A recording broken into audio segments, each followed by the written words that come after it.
Okay, so we're going into week 2. Couple announcements.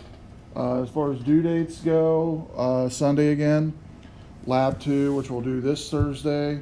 Make sure and bring a 3-ring binder if you want to put the lab stuff in. Review questions and quiz for week 2, which is covering chapter 2. 3 choices or 3 chances up to 3 times to take the quiz, best out of 3 for score. If you look at the calendar here, this is the 28th, last day to drop. Next Tuesday, Development Day. And Development Day, campus is closed both the 3rd, which is Monday, and Tuesday, and this Friday too. So Friday through next Tuesday, campus is closed. If you're thinking about coming on campus for something, nobody will be here. Doors will be locked. And so hopefully you're aware of that. Even though we aren't going to be here next Tuesday, I will have a podcast to watch before next Thursday when we do our lab, so we won't have to stair-step our lab. And so I'll have it posted by probably Monday of next week and let you know. And then just watch it between Monday and Thursday. It'll be a very short podcast on content for week 3. So this we're going to look at malware and social engineering attacks. Social engineering is the number one way networks are still broken into today. So it's really non-coder or non-networking type of skills. So we'll jump right into it. So malicious software using malware. So malware or malicious software or malware, what its term is, enters a computer without the user's knowledge, refers to a wide variety of damaging and annoying software. Primary objective, infecting systems, concealing its purpose, and making profit. Doing what's called screen scrapes, possibly every time it sees a HTTPS web browser, it might do screen scrapes and send it to a hacker. The screen scrapes are basically screenshots of every time you press a key on a keyboard, it could do a screen scrape, which is like a screenshot, and then sending it to hacker. Viruses, malicious code that reproduces itself in the same computer. And the methods of viruses are what's called appender infection is one, where the virus appends itself to the end of a file. The virus could be in a Word document, it could be an Excel document, it could be an email, any type of, even an MP3, a movie file, pretty much any type of file. What it does, it moves the first 3 bytes of the original file to virus code and replaces them with what's called jump instructions to go right to the virus code. So an example is, there's one that's pretty popular out that will, if you download it, it's called the McAfee virus. If you download it, upon restart of your computer, your McAfee icon is replaced with the virus icon that looks just like the McAfee icon. And it does its normal updates seemingly, but it's not doing anything. And basically it turns off your McAfee antivirus upon reboot. You don't see it occur though until after you restart one time. There's no prompts, there's no warnings, and all the activities of the virus look much like McAfee. So we'll talk about ways this semester to find ways to kind of red flags in viruses and malware that kind of will help you, and you can help others learn that as well. Swiss cheese infection, where a virus injects itself into executable code. Original code is transferred and stored into virus. Host executes properly after the infection. And split infection is where virus splits into several parts throughout the system and gives control of the next piece of virus code. Malware spreads when the program's launched. It could be an MP3, a Word document, any application really. And it's activated when it has what's called a payload. Payload can happen on a date. It can happen on an event. You might have remember the year 2000 scare of all the computers crashing and burning, which didn't happen. There was a few things that happened, but not so much. But viruses can also be, you might not know, as just being an annoying message. One of the very first viruses in the computer world was just an annoying message saying you have a virus. That was it. That popped up and went all over the screen. Examples of virus action: cause the computer crash repeatedly, erase files, turn off computer security settings. So here is an example of what I talked about earlier of red flags.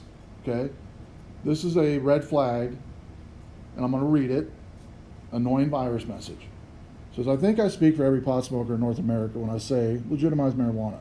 I mean, if people with AIDS, cancer, and other diseases can use them, why can't the rest of us pot smokers use it? I don't think that's very fair, do you? If it's legal to grow and use in places like Australia for personal use, then why not in North America? The doctors are using it as a treatment for illness, and it must not be that harmful, so why can't other people use it? I really do think the federal government should consider legalization of marijuana. Well, that's really all I have to say on the matter, but I do hope someday somewhere listens to what I have to say and does not just regard this as just another virus, because of more than that. It's a message for freedom. The freedom to smoke up and have the chose to do without fear of punishment from the law and government. Thank you for your time. That was real, went over remains of computers in the late 90s. Okay, now a couple of things you might note. Red flag is what? What's the first thing you notice about just the paragraph in itself? What do you think? Grammar. Grammar's terrible. Now, I'm not a grammar expert, but I know enough grammar to know not so good, right? So red flag number one, when viruses are replicated to replicate a program, or malware is replicated to replicate a program, generally the red flags are the hacker or whoever wrote it might have some technical coding skills, but maybe not too good at grammar, all right? And you will see it in red flags of that. Same with websites that are phished, emails that are phished. The logo might look great, the colors might look great, but there's a whole bunch of misspellings, or even a few misspellings that would be red flag.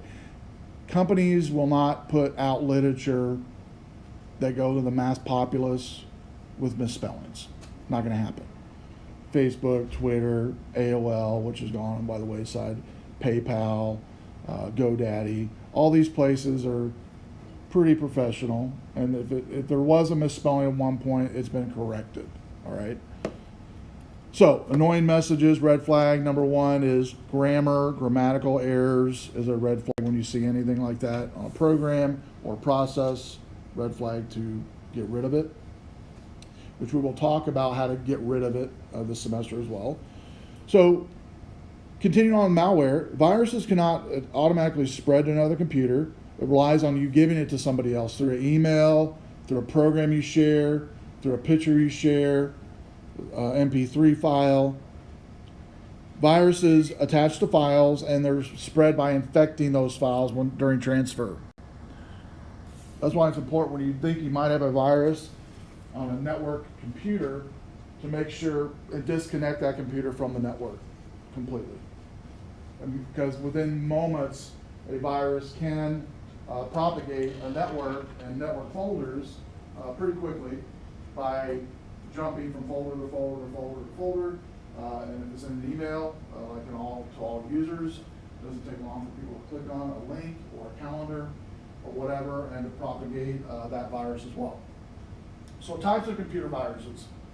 First is program virus that affects executable files. It could be exe files for Windows, DMG files for Macs, PKG files and Z files for Linux.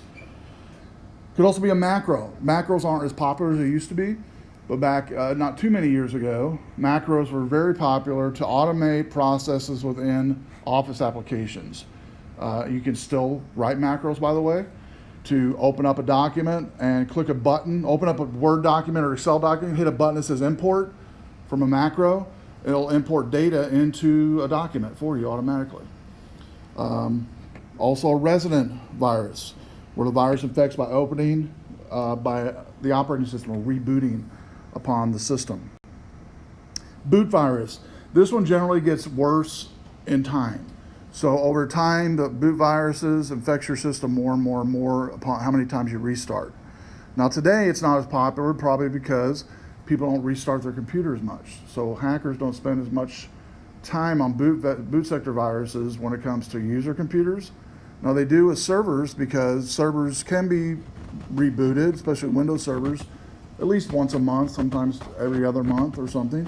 And every time it's rebooted, it could do what's called the rootkit virus that we talked about. It infects what's called the boot sector virus, which is control of all your connected components on the motherboard. Your hardware, like your hard drive, your memory sticks, your monitor, your keyboard, your mouse, your CPU, everything. Companion virus adds malicious copycat program to an operating system to just copycat another program, but doesn't really do anything. Like the one I mentioned earlier, the McAfee. It's a copycat virus. The copycat's really a real program, but in the back end it's doing nothing what McAfee normally does. In fact, it's doing the opposite. It could be infecting your program, your system. Worm, that's one of the questions on the Kahoot. It's a malicious program again, exploits applications and vulnerabilities in operating systems. So it's important to apply at least Microsoft security patches to your devices. It sends a copy of itself to other network computers. That's again why it's important to unplug a network computer from the network with a Cat5 cable, or if it's connected to Wi-Fi, disconnect it. And we generally, what we'll do is just reformat the entire system and start over again with a new image on that hard drive. Worms can consume resources, leave behind payload. An example, they can leave behind a payload that says we're going to trigger this payload on September 1st. Or September 11th is another payload, by the way. Since 9/11 occurred, there's been tons of malware and viruses that occur on 9/11. Generally having to do with taking down municipalities, taking down power grids, things of that nature, or attempting to anyway. Examples of worm actions: deleting computer files. There's one that was way back when, I remember, where it's had just a box that popped up and said, click this button before all of your files are deleted. And what it did when you clicked the button is it rebooted your computer and deleted all your files. 5 minutes later, you had nothing on your hard drive, just by one button. Examples, again, by remote controlling it in a person's computer through, like, say, a virus or malware. A worm is real popular to do this, though, because it's in its nature of what it does. Because a worm can basically live by itself and go throughout the network and computers and jump from computer to computer. So let's look at this screen here. So look at action, virus, and worm. So let's look at, first of all, the action. How does it spread to computers? On a virus, because viruses are attached to a file, it spreads by user transferring those files. Way back when, we used to call it sneaker net, where you would take a floppy disk, and that's all you used for data files way back when. And a floppy disk you would give to your coworker. They would put in their computer to load the file, and it wouldn't take long for that sneaker net to for the virus to go over the sneaker net, basically. Worms use a network to travel from computer to computer, but unlike viruses, they're kind of free-floating. They can kind of go where they want to go, however they're programmed. How does it affect things on action? Viruses inserts their code into file. Worms exploit vulnerabilities in an app or an operating system. Does there need to be user action?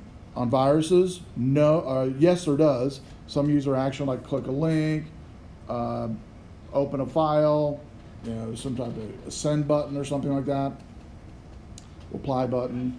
Worms do not need any user action whatsoever. Once a worm's in a system, it does what it wants without user interaction whatsoever. Can it be remote controlled? A virus cannot by nature, but a worm can by nature be remote controlled outside of that computer or network very easily. And this semester, by the way, I will show you some popular ones. I've replicated a few and show you how they work on computers. Some very easy, some more complex, and you don't need much knowledge to create either one with some of the tools that are out there. So let's go on with what malware conceals. Malware with Trojans, basically. Trojan, the term Trojan is about something coming disguised as something else. Okay, so this looks good, sounds great. Maybe it's a game, maybe it's an application of, say, a calendar or whatever. Generally, though, it's going to fit in more of the gaming side of things. But it does something other than advertise, like a game. Yeah, it does a game, but it also, by the way, records your keystrokes. That might be important to know. Typically executes programs like hidden code behind the scenes, like a keystroke logger. If you don't know what a keystroke logger, you read about a little bit already maybe, it basically just records your keystrokes and sends it to someone, okay, or a database somewhere to collect. And that database, all it needs to know is the name of your computer, IP address, keystrokes. And within about 5 minutes, they can access everything you access throughout the day. And so from your RVC Eagle to your bank account to everything you log in and every place you went as well. So also Trojans can appear as data files. A lot of times it's popular for Trojan systems to have no extension on the file. So just like the word system, and that's it. And people are kind of leery, right? If you see a word system in your C drive or in a C Windows or in some system folder, you're going to be like, I'm not touching it. It says system. It's got to be important. Not always, okay? Another tip, hackers will a lot of times create software that are much like the names of known OS system files. Why do you think that's important for them to do that? Why do you think they do that? I just mentioned one reason, but any other reasons you can think of? Mask it or hide it. Do what now? Mask it or hide it. Yeah, to mask it or hide it. Now, it also can actually fool antivirus systems as well. If it's the same name, the heuristics of antiviruses that looks for different patterns will bypass known system file names, by the way. Okay? So again, one of the way hackers do it. I mean, when I taught high school, I think I told you guys a story of Ages of Empire last week. I'll tell you another story. This had to do with Counter-Strike. Okay? Counter-Strike was cstrike.exe, blocked the, we were blocking the executable, the process name, which is cstrike.exe, right? Didn't take too long, the students just to rename it to Notepad. Once you renamed it to Notepad, and because we were blocking the process, guess what? It just went by just great without being found out. So we upped the program and changed it to, instead of blocking the process, we blocked the title, meaning they could still do it, but they'd have to reverse engineer Counter-Strike, add in a title into the Counter-Strike code, recompile it, then use it, which I knew most of them were smart enough to do that. So in the 7 years I was there, no one was able to do it yet anyway. Not to say they haven't since, but you have to reverse engineer an app to rename the title of the app to something else, like Notepad. So anyway, examples of Trojans, free calendar, free games, program scans for credit card numbers in the background, passwords, transmits information to attacker or to a database generally, through the network or through an email, send generally, or an FTP upload. Then again, you don't know what's going on in the background, it's just happening. Rootkits are very popular when it comes to servers for the most part in IT departments.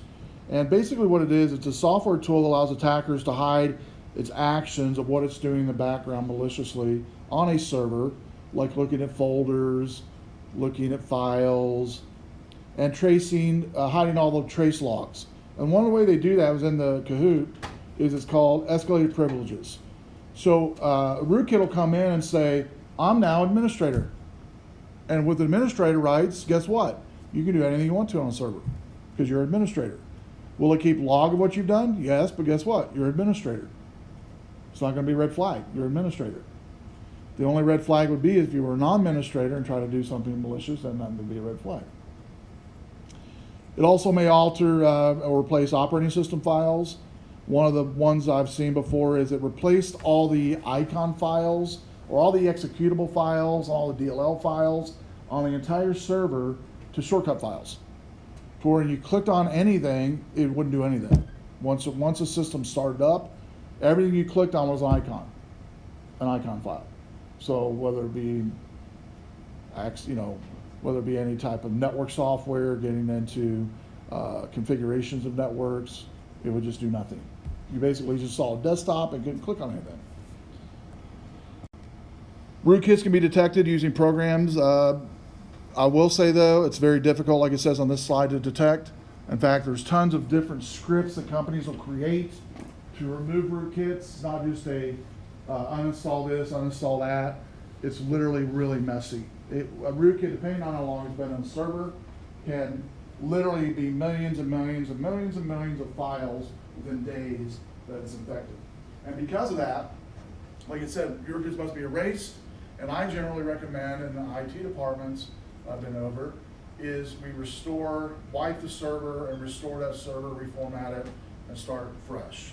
And just it's much easier than trying to remove a rootkit, because I've seen people say rootkits are gone, guys that work for me, and then over the years, weeks later, guess what? It's come back now. So it needs just one little bitty remnant that'll hide for a while and then just sneak its head back in. So I'd like to say they're easy to remove or possible to remove. I'm not saying they're impossible, but the amount of time it takes manpower to remove a rootkit, I can have a server reformatted, everything installed in 1/100th of the time. So what makes more sense, right? And then you figure out, well, how did it come in? Again, we'll talk about that, some standards, some safeguards to help. I will say in the program I talked about earlier where the icons were overwritten, an IT person used the server to browse their email and general surfing of the web.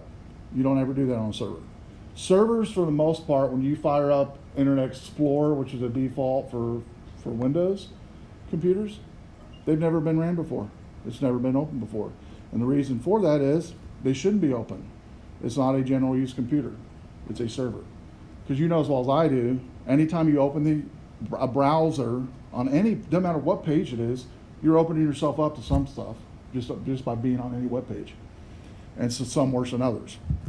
But we found out by looking at the logs that this server had been used for personal use, and it wasn't anything bad that this person did, it was just normal browsing, and because of that, it noticed that server was a server, and it installed a rootkit for that user while that user was on there. Logic bombs. Something triggers a logic bomb. A date will trigger a logic bomb. Can you think of anything else that might trigger a logic bomb besides a date? Can you think of something? Yeah. Like a financial related proffer increase. Yeah, exactly. Let's So say a financial increase happens and then someone takes a bunch of money. yeah, that makes sense. Anything else you guys can think of? So some event lies dormant for a while till this logic bomb occurs. Anybody think of anything else? Like a hard drive's maxed out, maybe? Could be, yeah. If a hard drive's maxed out, it goes through and, I don't know, starts deleting files or something just randomly. Good one. So a whole bunch of different, when you get the 100th email in your inbox, every 100th email, it triggers this logic bomb. There's no rhyme or reason to it. I can make up whatever. Every time that you move your mouse to the right, a logic bomb occurs. Every time you click a right click, a logic bomb occurs. I can do whatever, right? There's no limit. It's the creativity of the hacker, basically. And really, personally, a really good virus is taken a while to be created, and it took a lot of creativity, even though it wreaks havoc on IT. I personally like to delve into it and figure out why they did it, how they did it, not only to stop it, but there are some activities or things in there that can be used in IT for good as well. Some processes or procedures to stop things from happening. Because I always tell students in this class, if you don't think as a hacker, you're not going to be able to thwart a hacker's activities. It's not going to happen. You can't. You have to, I call it the dark side. You have to think a little bit on the dark side in order to fight the dark side, if that makes sense. And whatever field you go into, whether it be IT security, law enforcement, regardless of what it is, you have to have that mindset. Backdoor malware, basically where software comes in to circumvents normal security, like username, password, common practice by developers. On me being a developer, I can tell you this. Every app I've ever created, I've always created a backdoor to get into the app however I want to get into it. It could be, I don't know, it could be clicking somewhere on a screen 10 times, over here 3 times, and then typing 1, 2, 3 on the keyboard. Yeah, there's one. And I can get into whatever program I've created. Okay? Backdoors for every program that's ever been created. So developers create backdoors. And you say, well, how does hackers get it? These developers sometimes quit jobs, right? They could work for Microsoft, they could work for Apple, and they developed this backdoor themselves while they were working on the program. I mean, an average app that I've worked on over the years that I've been developing, on average, once it's finished, has millions of lines of code with multiple developers working in it. So there's no way I'm going to be able to figure out, even working on a team, what every developer's done to the nth degree. And so backdoors are put in a common practice, and that's where a lot of these come in play with backdoor malware. Is developers that maybe didn't get a promotion, right? Human nature, get a little PO'd about it. Great. Don't give me a promotion? That's fine. I'll go work over here. And then they're in a bar one night and they're talking to their buddy and they're like, you know, I got a backdoor in that program. And I go, you do? Oh, I got an idea. Hence, backdoor app. And start doing some malicious stuff. Happens every day. Next is some of the description. I'll just mention a couple of these. Some of these reasons are kind of funny, I think. They're serious. The company would not say they're funny, by the way, when it happens, so disclaimer there. So description of this: a logic bomb was planted in a financial services computer network that caused 1,000 computers to delete critical data. A disgruntled employee was the reason for this, had counted on this to cause the company's stock price to drop. Employee would earn money from the price drop. Results: a logic bomb detonated, yet the employee was caught and sentenced to 8 years in prison in order to pay $3.1 million in restitution. So it really didn't work out. Next, the last one is a logic bomb at a health services firm was set to go off on an employee's birthday.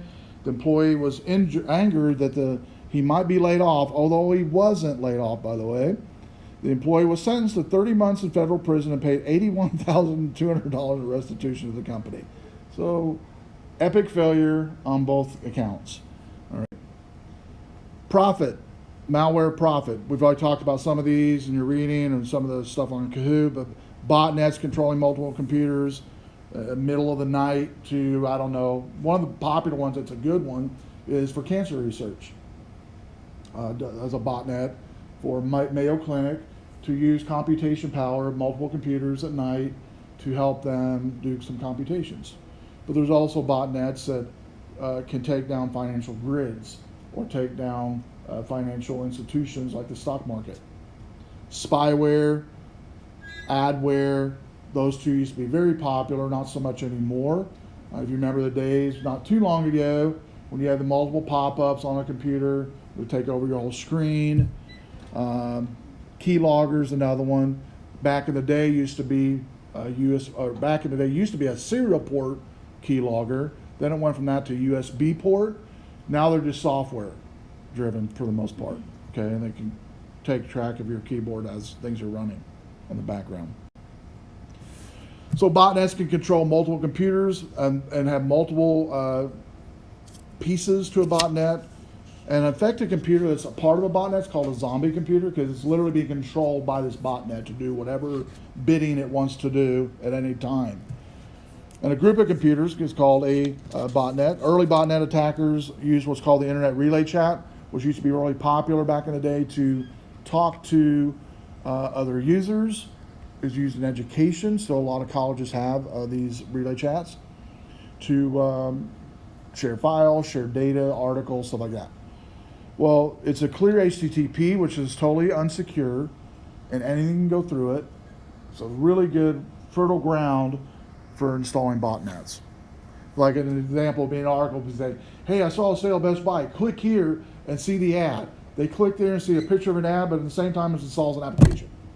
And it might even pop up a thing that says, are you sure you want to run this ad? It could affect your computer, which a lot of computers will do that now with UAC checked, user access control. Well, you say, yeah, I want to know what the ad is, so they click OK, and it installs that software. Botnet's advantages for attackers: it operates in the background. There's no evidence that things are going on. It's very easy to conceal things, can remain active for years, if not decades.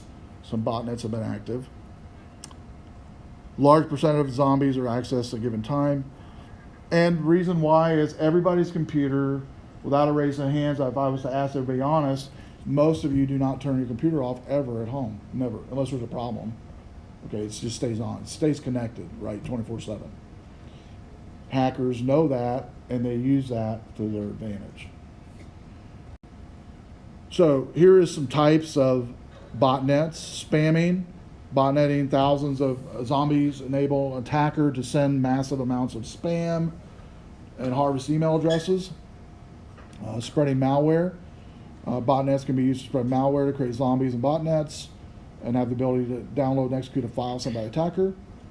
Attacking IRC, we talked about that. Manipulating online polls is important with an election or any type of poll.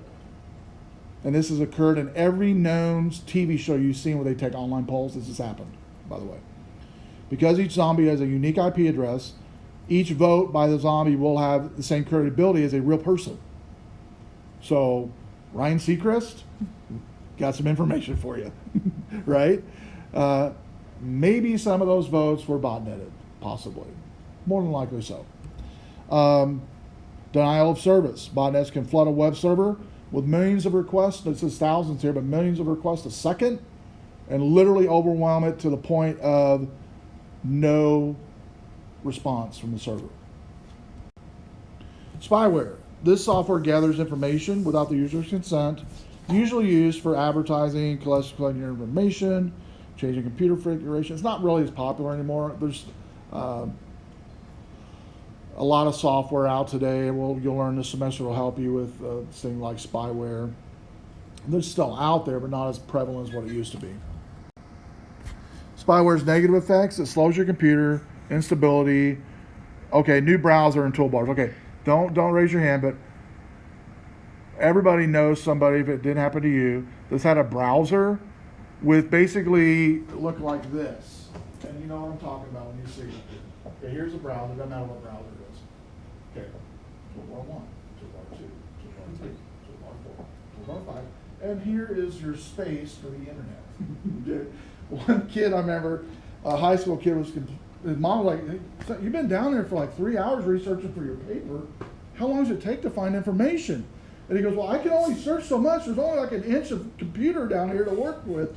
She said, "What are you talking about?" She walked down there, and when he was using his mouse to scroll a big article, it was literally only that big because of all the same toolbars on that browser. Again, don't raise your hand if that happened, but these are still out there, by the way. Like every free program you download from CNET or any place like that always has about 10 check boxes. If you don't uncheck them, will install a toolbar. Okay, and then it just increasingly takes your, and again, does it really hurt anything? Probably not, but it's really, really annoying. New shortcuts can be on your desktop. I had a high school secretary. Again, she did not think this was funny at the time, but in IT, when you've worked long enough, you have to talk about stuff and laugh about it, right? Because otherwise you pull your hair out sometimes. But anyway, this lady, she was a normal school secretary. When you think of school secretary, pretty laid back, this lady was, but pretty serious about school stuff, right? School rules, you don't run in the hall, you fill the paper out. Well, over the years, kids went to college, and this was back when AOL was big, AOL Chat. Anybody used AOL Chat in the past? AOL Instant Messenger, I think is what they call it, right? All the kids that she liked would ask her, "Hey, you want to be my friend on AOL?" And she would, chat throughout the year. Well, AOL had this thing that they would one of the malwares was it would overwrite a profile of AOL user. When you clicked on links from this user, it would install pornography all over your computer, everywhere, like 1,000 shortcuts. And every shortcut was pornography, every shortcut. So I remember, and I was like 50 feet from her office at least, and I was teaching some computer class, and I literally heard a blood-curdling scream. And I ran in there as fast as I could. I said, "Missy, what is?" I thought somebody come in, attack the school or something. I can't stop it. It just keeps coming. It keeps coming. It keeps coming. Anyway, unplugged the computer, took it back, and did not laugh at all. I knew better than to laugh. But as soon as she could not see my face, I definitely started laughing. I will tell you that.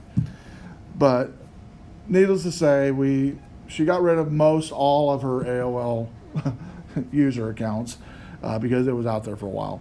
And if you were AOL Instant Messenger, you probably remember exactly what I'm talking about. But it would basically increase those pornography pop-ups, which totally freaked her out. Thought she did something wrong. Anyway, again, she laughs about it now when I see her around town, but then guarantees she did not laugh about it. It did not happen.